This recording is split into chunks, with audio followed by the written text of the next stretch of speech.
In the ancient oceans, long before claws, shells, or even teeth, animals had no hard parts at all. Life had already moved beyond single cells, and new bodies appeared made from many cells working together. They stayed soft and flexible, more like living tissue than machinery. That softness changed everything. It let bodies bend, ripple, and shift shape, so movement became possible in a new way. With soft tissues, these early multicellular creatures did not need joints or armor to get around. They moved by squeezing, stretching, and using sheets of muscle-like cells to push against the water. It sounded simple, but it opened a door. A body that could move could seek better places to feed and avoid being buried. Still, every advantage came with a cost. Soft bodies stayed exposed. Softness meant freedom, but it also meant weakness.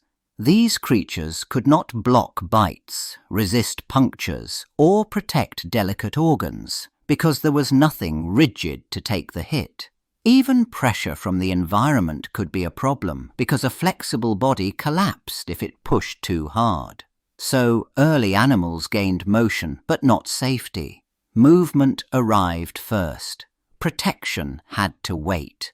Predators did not just appear in the Cambrian, they multiplied. And once animals started biting, piercing, and tearing, soft bodies stopped being enough. Across the seafloor, different groups reached for the same upgrade. They started hardening their outer surfaces. Minerals dissolved in seawater turned into armor, plates, spines, shells. It happened again and again in separate lineages because the pressure was the same everywhere. This new hardness changed the rules of survival. A tough outer layer did more than block an attack. It gave the body something solid to push against. Muscles pulled, and instead of squishing flesh, they moved a reinforced frame. Animals gained leverage. They could dig, clamp, scrape, and hold position in currents. Protection and movement became linked. The outside of the body started acting like both shield and tool. But armor came with a trade. Minerals were not free, and building a shell demanded energy and the right chemistry. Some bodies grew heavier and less flexible, and every design choice forced another. Still, in a world packed with rivals, hardness paid off. Shells and exoskeletons spread because they solved a brutal problem: how to stay alive long enough to feed, move, and reproduce when everything around you hunted. Exoskeletons did not just protect animals, they started changing how animals moved. One body plan pushed that idea further than any other. Bodies became divided into repeating segments, like a train made of many linked cars. Each segment carried its own set of muscles and attachments. That setup created control. It let an animal bend here, stiffen there, and coordinate movement without needing one big, complicated body block. Then came the key trick: legs with joints. Instead of a soft limb that simply flexed, each limb had hard sections connected by hinges. Muscles pulled on the inside, but the force acted through the outer shell. The cuticle served as armor and as machinery at the same time. It formed levers, it set limits, it turned muscle pulls into precise steps, grabs, and kicks. That rigid outer cuticle did more than stop bites and scrapes. It made the animal's shape dependable, so muscles could work against something solid every time. It protected the body, but it also organized the body. Segment by segment, joint by joint, these creatures scaled up complexity without losing stability. The outside became the frame, the shield, and the motion system all in one. Exoskeletons solved one problem and created another. The outer shell had to fit like a rigid suit, and rigid suits did not stretch.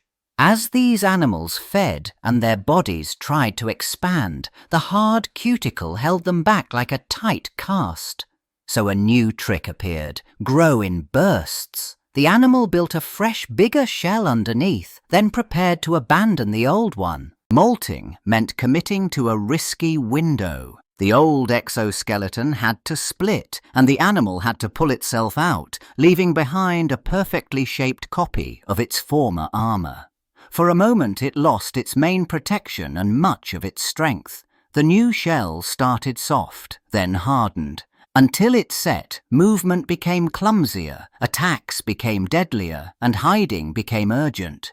The cost did not end with danger. Rebuilding armour demanded materials and energy again and again across a lifetime. Some animals recycled minerals from the discarded shell. Others had to find them in food and water. Timing became everything. Molt too early and waste resources too late and stay trapped in a body that could not grow. Size arrived as a sudden jump paid for in weakness. A different kind of animal line started taking shape in the water. Instead of building a hard coat on the outside, these early chordates relied on something simpler, a firm rod running through the body. It was called a notochord. It did not look like bone, but it acted like a backbone in all the ways that mattered. It gave the body a centre to push against without locking it into a rigid shell. That internal rod changed how movement worked. Muscles could squeeze side to side against the notochord and bend the body in smooth waves. Each bend stored and released energy, so swimming became more efficient with every stroke. The body stayed flexible, and flexibility meant control. These animals did not need jointed armour plates to move well. They needed a strong core and a body that could keep flowing through the water. And there was another payoff. With support on the inside, growth did not require a full-body rebuild. The animal could keep getting bigger day by day, not in risky jumps. That steady growth reduced the time spent helpless and exposed. The trade-off was obvious, less external protection. But in open water, speed and endurance often decided survival faster than armour did. The notochord plan favoured motion first, and it lasted. Some chordates kept that simple supporting rod, but in others the rod started losing its main job. Soft tissues around it stiffened first into cartilage, a tough springy material that held shape without turning brittle. Support stopped being just a single pole and became a framework. That shift mattered. A framework could spread forces across the body and keep the animal stable while it swam harder. Cartilage then became the first true internal skeleton. It sat under the skin, not on top of it, so it did not trap the body inside a hard shell. The animal kept growing without needing to shed anything. Muscles no longer pulled against a soft rod alone. They latched onto firm internal parts like anchors. Each stroke became more forceful and movement became less wasteful. In some lineages, cartilage did not stay the final answer. Minerals slowly hardened it into bone, turning support into something stronger and more precise. Bone still allowed growth because it enlarged from within instead of being replaced all at once, and when it cracked, it did not stay broken. It repaired itself. That single advantage changed survival because injuries stopped being a permanent sentence. Vertebrates spread through the seas, and a new kind of body started to dominate their future. Inside, the skeleton grew sturdier and more organized, built to take stress and push back hard. But the biggest change happened at the front. Jaws appeared. Not just a wider mouth, but a gripping, crushing tool. For the first time, many fish stopped merely filtering or sucking. They bit. That bite changed the rules. A jaw needed firm anchors, so skull bones and supports strengthened and muscles packed in around them. Food that once seemed protected now became reachable. Prey got torn, cracked and swallowed in chunks, and with stronger internal frames, these fish drove their bodies harder without collapsing. Speed mattered, but control mattered too. A fast animal that could not steer stayed an easy target. Then came the fins in pairs, like matching control surfaces. Instead of relying mostly on a tail and wiggling trunk, fish started balancing, braking, turning and lifting with precision. Paired fins let them surge forward, pivot and hold position in moving water. Together, jaws and a robust internal skeleton turned swimming into pursuit. They hunted more actively, escaped more reliably, and diversified into new roles across the ocean. In water, a body could cheat a little. Buoyancy carried much of the weight. On land, that trick ended. The same animals that pushed through weeds and shallows suddenly met full gravity every moment, so their internal bones had to change. Fins turned into limbs with thicker, stronger bones. Joints had to stack and lock. Each step demanded a frame that could hold the body up, not just steer it. The spine, too, stopped being a flexible swimming beam and became a support column. Vertebrae grew sturdier and shaped themselves to resist bending. Ribs spread the load and braced the chest. This was not extra armor on the outside. It was an internal structure that could be reinforced wherever stress hit hardest. Muscles now pulled against solid levers inside the body, lifting, pushing and catching weight with every movement. And land forced another problem: breathing.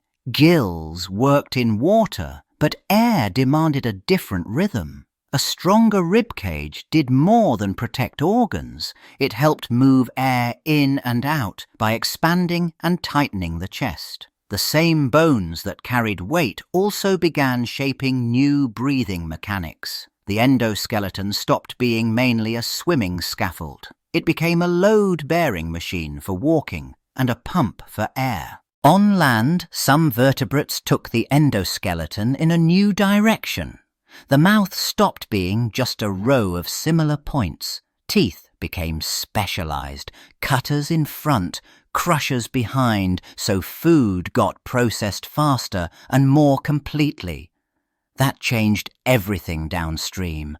More energy reached the body, more steadily, and when energy arrived in a reliable stream, activity could last longer.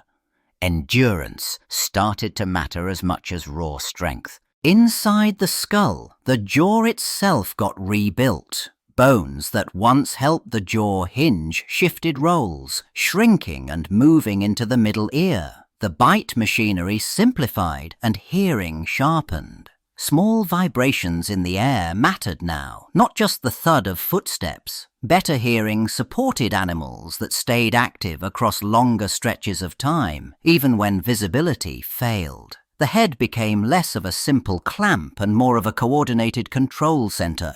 The rest of the skeleton changed pace too. Long bones developed growth plates, living zones that kept adding length from within year after year, without having to replace the whole structure. That meant bodies could grow steadily while staying mobile. It also meant youth lasted longer. A longer childhood gave the brain time to expand and wire itself through learning. The mammal-style skeleton supported stamina, bigger brains, and development that unfolded slowly but paid off. In humans, the skeleton lived on the inside, and it never stayed finished. Bone grew, shifted, and changed shape as the body changed shape. It thickened where loads repeated, and it thinned where forces stayed low. Tiny damage did not simply accumulate, it got replaced piece by piece. This inner framework supported weight, anchored muscles, and still kept the outside free to stay flexible. That flexibility carried a trade. Without a hard shell, protection moved to other places. Skin became the first barrier, able to heal, stretch, and sense danger early. Fat, muscle, and connective tissue padded the frame and absorbed impacts. Then humans added a new layer: tools and materials. Clothing, shields, helmets, and walls acted like portable armor, used only when needed instead of carried forever. That was why the skeleton ended up inside. An external suit locked an animal into a fixed shape and forced growth to happen in risky jumps. An internal skeleton allowed continuous growth, constant adjustment, and repair after injury. It turned the body into something that could train, recover, and adapt to new demands. From soft beginnings to a living inner framework, the answer became practical. Protection changed, but movement and change won.